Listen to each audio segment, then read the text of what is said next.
Praise the Lord, ஹல்லேலூயா. கிறிஸ்துவுக்குள் பிரியமானவர்களே, இந்த ஓய்வு நாளுக்கென்று தேவ செய்தி கேட்க வந்தவங்க ஒவ்வொருவரையும் இயேசுவின் எண்ணற்ற நாமத்தினாலே அன்பின் வாழ்த்துக்கள். இந்த நாளிலும் வசனத்துக்கு முன்பதாக கண்களை மூடி நாம் எல்லோரும் சேர்ந்து ஜெபிப்போம். ஸ்தோத்திரம் ஏசப்பா, உம்மை துதிக்கிறோம் ஆண்டவரே. அப்பா, இந்த வேத வசனத்தை கேட்க வந்த ஒவ்வொரு பிள்ளைகளையும் நீர் ஆசீர்வதிப்பீராக, எல்லா தடைகளையும் உடைத்தெறிவீராக, உன்னதமானுடைய கரம் கூடவே இருப்பதாக ஏசப்பா. அப்பா, உம்முடைய தயவு கிருபையும் எங்களோடு இருக்கட்டும். சத்தியத்தை அறிவீர்கள், சத்தியம் உங்களை விடுதலையாக்கும் என்று வேதம் சொல்லுகிறதே. இந்த சத்தியத்தை கேட்கும் பொழுதே ஆண்டவரே, இவர்களுடைய எல்லா காரியத்திலும் விடுதலையாக்கும்படியாய் தயவாய் ஜெபிக்கிறோம். தொடர்ந்து வழி நடத்தும், காத்துக்கொள்ளும். இயேசுவின் நேற்று நாமத்திலே ஜெபிக்கிறோம் நல்ல பிதாவே, ஆமேன் ஆமேன். ஹல்லேலூயா. இயேசு நல்லவர். இந்த நாளிலே ஆண்டவர் தாமே நிறைய காரியங்கள் உங்களோடு பேச விரும்புகிறார். பாருங்களேன், சத்தியமான வார்த்தைகளை நீங்கள் கேட்க கேட்க அந்த வார்த்தைகளே உங்களுடைய வாழ்க்கையில பெரிய விடுதலையை கொண்டு வந்து சேர்க்கும். ஆமேன். ஸோ இந்த நாளிலும் வேத வசனத்துக்கு நேராக நம்முடைய கவனத்தை திருப்புவோம். லேவியராகமம் 26ஆம் அதிகாரம் 13ஆம் வசனத்தை வாசிப்போம்.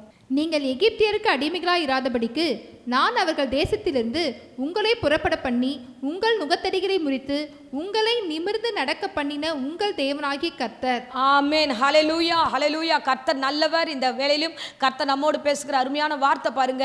ஆண்டவராகிய கிறிஸ்து நாம் அடிமையா இருப்பதை விரும்பவில்லை. ஆமென். ஸோ இந்த நாட்களில் அநேக காரியங்கள் நாம் அடிமைகளாக இருக்கிறோம். நிறைய காரியங்கள் பிசாசனை அடிமைப்படுத்தி வைத்திருக்கிறான். அதை தான் தேவன் சொல்லுகிறார், எகிப்து தேசத்தில் என் பிள்ளைகள் அடிமைகளாக இருக்கிறத நான் விரும்பல, ஆகையால் அவர்கள் அங்கிருந்து நான் விடுதலை ஆக்கினேன். அவர்களை விடுதலை ஆக்கி மாத்திரம் அல்ல, அவர்கள் மீது இருக்கிற அந்த நுகத்தை முறித்து அவர்களை நிமிர்ந்து நடக்க பண்ணினேன். ஆமென். ஹல்லேலூயா. இந்த காலை வேளையில கேட்க வந்த பிள்ளைகள் ஒவ்வொருவருக்காக நான் சொல்லுகிறேன் பாருங்க. ஆண்டவர் உங்களுடைய அடிமைத்தனத்தை மாற்ற போகிறார். ஒன்று. இரண்டாவது காரியம், உங்கள் மீது இருக்கிற அந்த நுகத்தை, அந்த பாரமான காரியத்தை, பிரச்சனையான காரியத்தை முறித்து போட போகிறார். ஆமென். மூன்றாவது காரியத்தை நம்ம பார்க்க போகிறோம், அவர் நிமிர்ந்து நடக்க பண்ண போகிறார். ஹல்லேலூயா. என் தேவன் உங்களை நடத்த வல்லவராய் இருக்கிறார். அவருடைய வேத வசனத்துக்கு செவிசாய்க்கும் போதே கர்த்தர் காரியங்களை மாறுதலாய் மாற்ற வல்லவராய் இருக்கிறார். எந்த காரணத்தை கொண்டும் அவர் பிள்ளைகளை அடிமைப்படுத்த விடமாட்டார். யாரும் அவர்கள் மீது அடிமைப்படுத்த ஆண்டவர் எந்த சூழ்நிலையும் வாய்க்க பண்ண விடமாட்டார். ஆமென். ஸோ நீண்ட ஆண்டுகளாக இந்த இடத்துல பார்த்தீங்கன்னா, எகிப்து தேசத்தில் தம்முடைய பிள்ளைகள் அடிமையா இருக்கிறதை அவர் கண்கள் கண்டது. அவர் பார்த்த உடனே இல்லை, என் பிள்ளைங்க இந்த அடிமைத்தனத்தில் இருக்கக்கூடாது, அவர்கள் வெளிவர வேண்டும் என்று ஆண்டவர் வெளியே கொண்டு வருகிறார். பாருங்க, ஒவ்வொரு இடத்திலையும் விடுதலையை அவர் கட்டளையிட விரும்புகிறார். ஆமென். ஹல்லேலூயா. ஏசாயா நம்ம வாசிக்கிறோம் 10ஆம் அதிகாரம் 27வது வசனத்துல வாசிப்போம். அந்நாளில் உன் தோளில் நின்று அவன் சுமையும் உன் கழுத்தில் நின்று அவன் நுகமும் நீக்கப்படும். ஆமென். ஹல்லேலூயா. வசனம் பாருங்க, உங்க தோளில் இருக்கிற அந்த காரியம், சுமை, உங்க தோள் மேல பாரமான காரியம், எத்தனையோ பாரங்கள் இந்த உலகத்துல ஏராளமான பாரங்கள் உண்டு.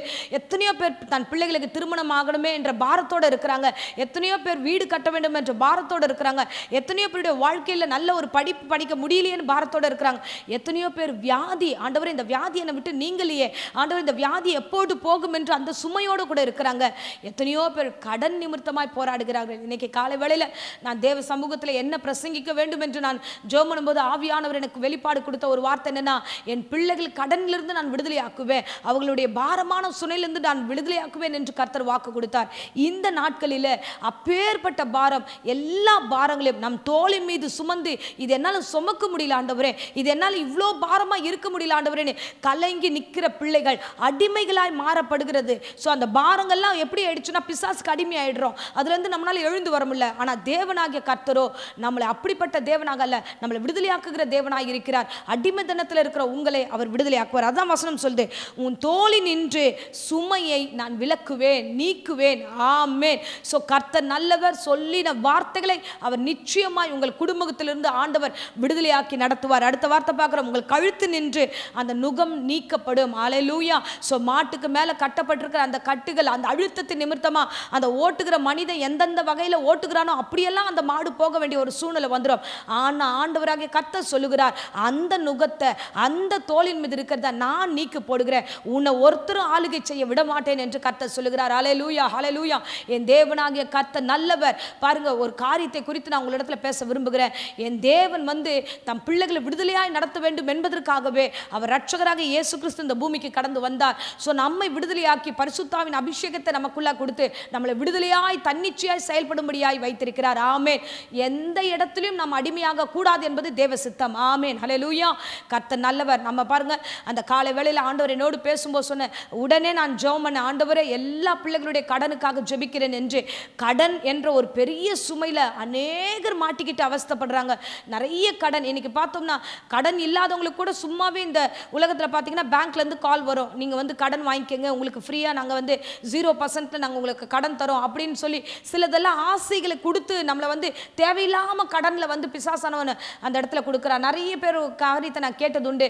நிறைய வட்டிக்கு கொடுக்குறாங்க, 5 பைசா வட்டி 10 பைசா வட்டிக்குன்னு கடனை வாங்கி அதை மீள முடியாமல் அந்த இடத்துல இருந்து வெளியில் வர முடியாமல் எத்தனையோ பேர் பெரிய பாரங்களுக்குள்ளாக கடந்து போயிருக்கிறாங்க. இன்றைக்கு தேவனாகிய கர்த்தர் சொல்லுகிறார், அந்த கடன் பிரச்சனைகளிலிருந்து, அந்த விதமான பாரத்திலிருந்து கர்த்தர் உங்களை ஆண்டவர் விலக்கி காத்துக்கொள்வார். ஆமென். ஹல்லேலூயா.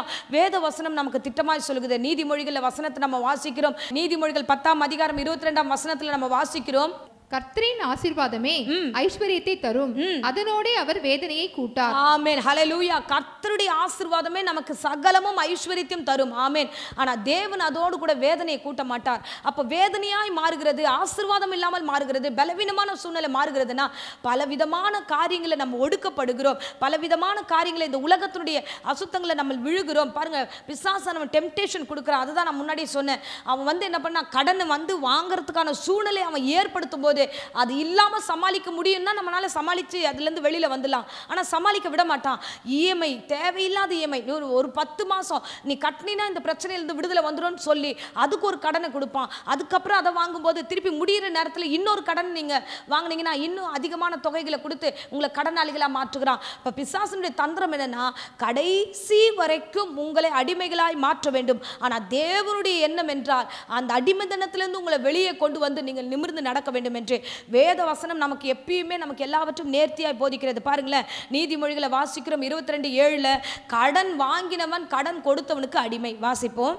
ஐஸ்வர்யவான் தரித்திரனை ஆளுகிறான், கடன் வாங்கினவன் கடன் கொடுத்தவனுக்கு அடிமை. ஆமென். அல்லேலூயா. கை நீட்டி ஒருத்தங்கிட்ட கடன் வாங்கிட்டோம், அது பேங்க் ஆகட்டும், இல்ல பக்கத்துல சொந்தக்காரங்களாகட்டும், நண்பர்களாகட்டும், எந்த இடத்துல நீங்கள் கடன் வாங்கினாலும் அவர்களுக்கு நாம் அடிமைகளாய் மாறுகிறோம். அல்லேலூயா.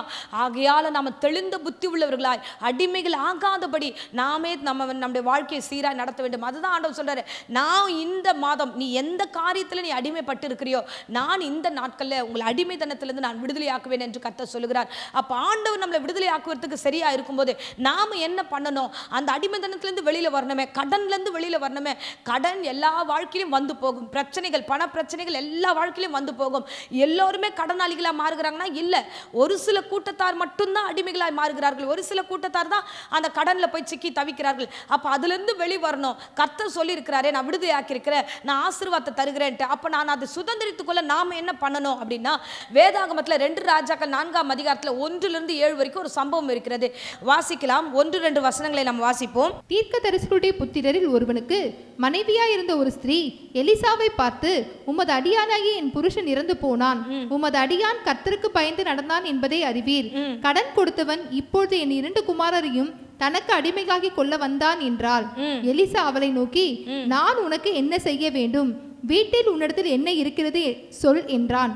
அதற்கு அவள், ஒரு குடம் எண்ணெய் அல்லாமல் உமது அடியாளுடைய வீட்டில் வேறொன்றும் இல்லை என்றாள். ஆமென். ஹல்லேலூயா. ரொம்ப அருமையான வார்த்தைகளை நம்ம பார்க்கிறோம். அந்த வீட்டில் நடக்கிற ஒரு சம்பவம். கணவர் மரித்து போகிறார், தீர்க்கதரிசி மரித்து போகிறார், கடன் வாங்கிட்டு. இப்போ மனைவி என்ன பண்ணணும்னா, ஐயோ இந்த கடன் வாங்கிட்டு இப்படி போயிட்டாரே, நான் என்ன பண்றது, இனிமே வாழ முடியாது, நானும் என் பிள்ளைகளும் இப்படி இருக்கிறோம் சொல்லிட்டு மரித்து போகலாம் அப்படின்னு தப்பான ஒரு முடிவுக்கு அவங்க போல. ஹல்லேலூயா. கடன் அதிகம். அந்த கடன் அதிகமானதுல தான் அங்க வேதவசனம் சொல்லுகிறது, அந்த 2 பிள்ளைகளை அடிமையாக்கி கொள்ளும்படியாக கடன் கொடுத்தோம் வந்து நிற்கிறான். நீ வந்து கடன் கொடுக்க முடியல, உன் பிள்ளைங்களை கூட எனக்கு அப்படின்னு வந்து நிற்கிறான். ஸோ இந்த நெருக்கடியான சூழ்நிலை கண்டிப்பாக ஒன்று ஊரை விட்டு எங்கன்னா ஓடி இருக்கலாம், இல்லை மரித்து போயிருக்கலாம். அந்த சகோதரி வேற ஏதாவது தப்பான ஒரு முடிவுக்கு நேராக தன் வாழ்க்கையே தப்பாக கூட அவங்க நடத்தியிருக்கலாம். ஆனால் இன்றைக்கு அந்த சகோதரி பண்ண ஒரு காரியம் பெரிய பேக் போன், கணவன் இல்லை, ஸோ பிரச்சனை மாட்டிக்கிட்டு இருக்கோம். இப்போ இந்த பிரச்சனையில் நாம தான் இப்போ எல்லாத்தையும் செய்யணும், நம்ம என்ன பண்ணலாம் அப்படின்னு அவங்க யோசிச்சு அங்கிருந்து அவர்கள் எலிசாவிடத்தில் வருகிறார்கள். ஹல்லேலூயா. தேவ மனுஷரிடத்துல வருகிறார்கள். கடனா பிரச்சனையா முழுகி போகிற அளவுக்கு இருக்கிறதா? 4 லட்சம் இருக்கு, 10 லட்சம் இருக்கு, இந்த மாதிரி லட்சக்கணக்கில் நான் நிறைய வாங்கிட்டேன், நான் தெரியாம கையெழுத்து ஒரு பத்திரத்தில் போட்டுட்டேன், என் பத்திரம் அவங்க கையில் மாட்டிக்கிட்டு இருக்கு, ஒரு குழப்பத்தில் இருக்கிறேன். என்னவானாலும் சரி, நீங்க தன்னிச்சையா ஒரு முடிவு எடுக்காதீங்க. நீங்க அதிலிருந்து தேவன் கிட்ட வாங்க. இந்த அம்மா பண்ண ஒரு வேலை பாருங்க. தம் பிள்ளைகளை அடிமையாக்க போறாங்க. அங்கலாய்ப்பு. தாய் அந்த பிள்ளைகளை விட முடியாது. அது எப்படி விட முடியும்? அந்த 2 குழந்தைகளை வைத்துக்கொண்டு அந்த கடன் நிமித்தமாக அவங்க பாடுபடும் போது, இல்ல இந்த வாழ்க்கை கொடுத்தது கர்த்தர் தானே, அவர் தானே எனக்கு பிள்ளைகளை கொடுத்தார், அவர் தானே இந்த வாழ்க்கையை கொடுத்தார். என் தேவன் அந்த இடத்துல வசனத்துல வாசிக்கும் போது சொல்லுகிறார், பயந்து நடக்கிறோமே, உமக்கு பயந்து நடந்த குடும்பம் அல்லவா அப்படின்ற வார்த்தையை அவங்க யூஸ் பண்றாங்க. அப்போ எல்லா காரியத்தையும் நீங்க தான் என்ன நடத்துறீங்க ஆண்டவரே, உம்மிடத்துல தான் நான் வருவேன் என்று தேவ சமூகத்தை தேடி வந்தா. வசனம் வந்து ரொம்ப தெளிவாக சொல்லுகிறது. எலிசாவிடத்துல வந்து நின்னுட்டா, எனக்கு வழி நீங்க தான், எதையாவது பண்ணணும் அப்படின் போது அவர் கேட்கிறாரு, நான் உனக்கு என்னமா செய்யணும் அப்படின்னு நீங்க நினைக்கிறீங்கன்னா, அப்ப அவ வந்து சொல்லுகிறா, எங்க வீட்டுல எதுவுமே இல்லை, நான் என்ன பண்றதுன்னு தெரியல, உங்க கையில சரண்டர் ஆயிட்டேன், நான் வந்துட்டேன். ஆமென், ஹல்லேலூயா. அப்ப அவர் கேட்கிற வார்த்தைகள் வந்து பாத்தீங்கன்னா, கடவுள் நம்மளை நிச்சயமா வந்து வித்தியாசமா நடத்துவார். ஒண்ணு, கடன் பட்டீங்களா, தேவனை நோக்கி வாங்க. எங்கேயோ ஏதோ ஒரு இடத்துல மாட்டிக்கிட்டீங்க, தேவன்கிட்ட வாங்க.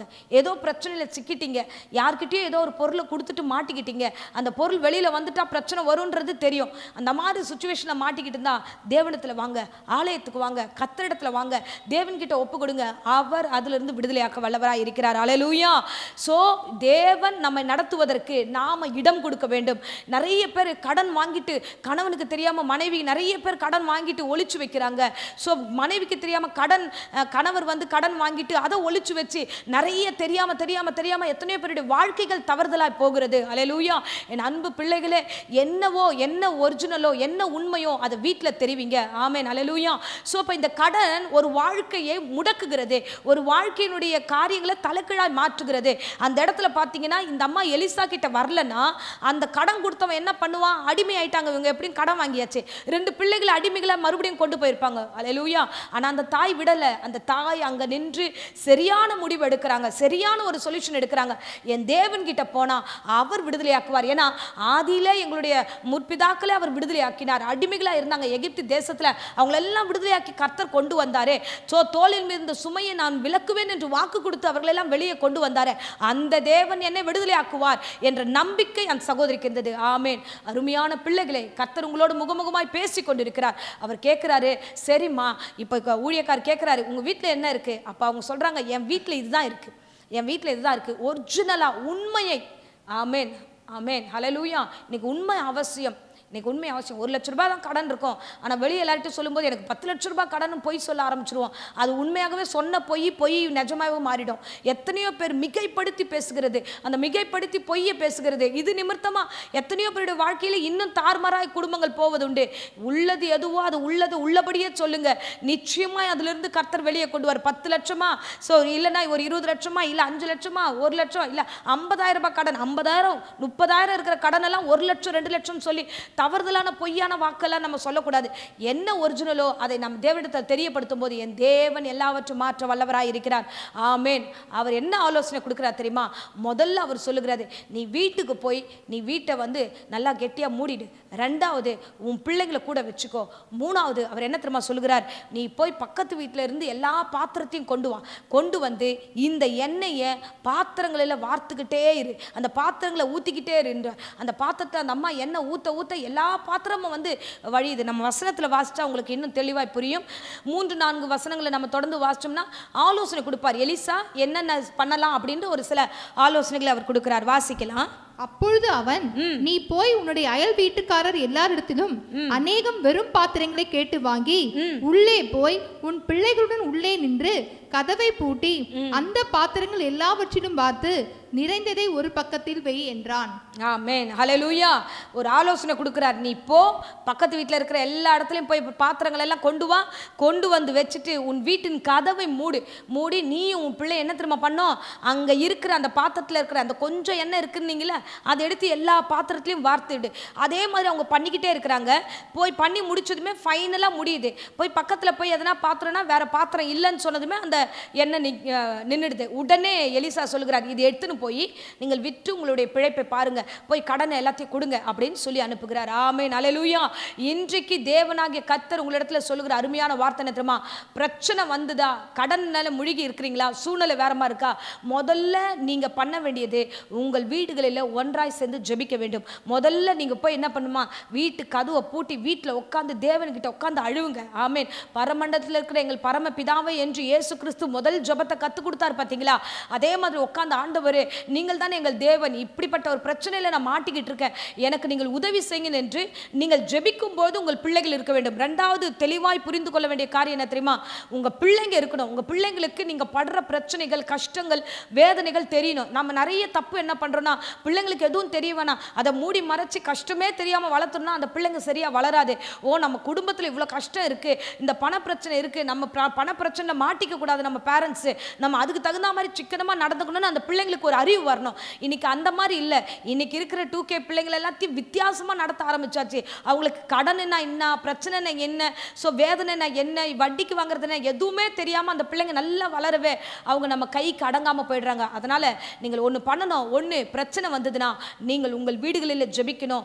ரெண்டாவது, உங்க பிள்ளைங்களை வச்சு நீங்க ஜெபம் பண்ணுங்க. குடும்பத்தார் யாரெல்லாம் இருக்கிறாங்களோ, யார் அந்த வீட்டில் ஒரு 4 பேர் இருக்கீங்க, 2 பேர் இருக்கீங்கன்னா கண்டிப்பா அந்த 2 பேரும் சேர்ந்து ஜெபம் பண்ணுங்க. மூன்றாவது, பரிசுத்தாவின் நிறைவை பெற்றுக்கொள்ளுங்க. அந்த அபிஷேகம் வழிந்தோடும் ஆசீர்வாதத்தை கொண்டு வரும். பரிசுத்த ஆவியானவர் உங்களிடத்துல கடந்து வர வல்லவராய் இருக்கிறார். ஆமென். பரிசுத்த ஆவியானவரால் எல்லாம் முறிக்கப்படும். நம்ம வசனத்தை வாசிக்கலாம் பாருங்க. ஏசாயா 10ஆம் அதிகாரத்துல நம்ம வாசிக்கிறோம். 27வது வசனத்தை நம்ம வாசிப்போம்.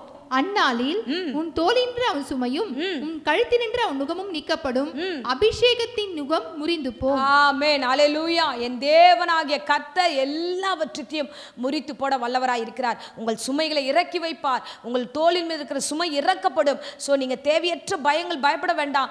தேவன் கிட்ட வாங்க, அவரோடு கூட என்ன பண்ணணும்னு பேசுங்க. உண்மையாய் ஆண்டவரிடத்துல ஒப்பு கொடுங்க. உங்கள் வீடாய் உட்கார்ந்து வீட்டில் உட்கார்ந்து ஜெபம் பண்ணுங்க. உங்கள் வீடுகளிலிருந்து தான் ஆசீர்வாதம் வெளியே வரும்.